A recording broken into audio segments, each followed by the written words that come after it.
Hello everyone.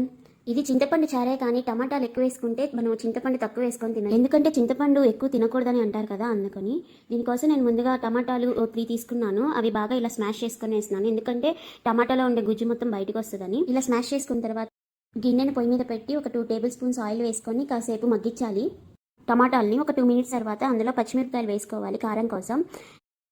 కొంచెం కరివేపాకు and అల్లం వెల్లుల్లి పేస్ట్ లైట్గా వేసుకొని ఒక 2 మినిట్స్ ఇలా మగ్గించుకోవాలి. ఇలా మగ్గిన తర్వాత 1 or 2 గ్లాసెస్ ఆఫ్ వాటర్ పోసుకొని ఒక 5 మినిట్స్ పొయ్యి మీద అలా ఉంచేయాలి మీడియం ఫ్లేమ్లో. ఇందులోనే పసుపు, ఉప్పు, మిరియాల పొడి వేసుకోవాలండి, ఇది మస్ట్ అండ్ షుడ్.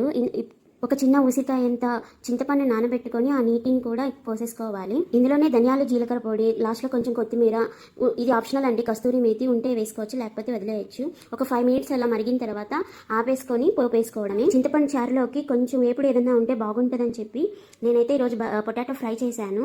ఇట్లా వేడి వేడి అన్నంలో ఈ చారు వేసుకొని పొటాటో ఫ్రైని నంచుకొని తింటే కమ్మగా ఉంటుందండి. మీకు వీడియో నచ్చినట్లయితే సబ్స్క్రైబ్ చేసుకోండి. Thank you.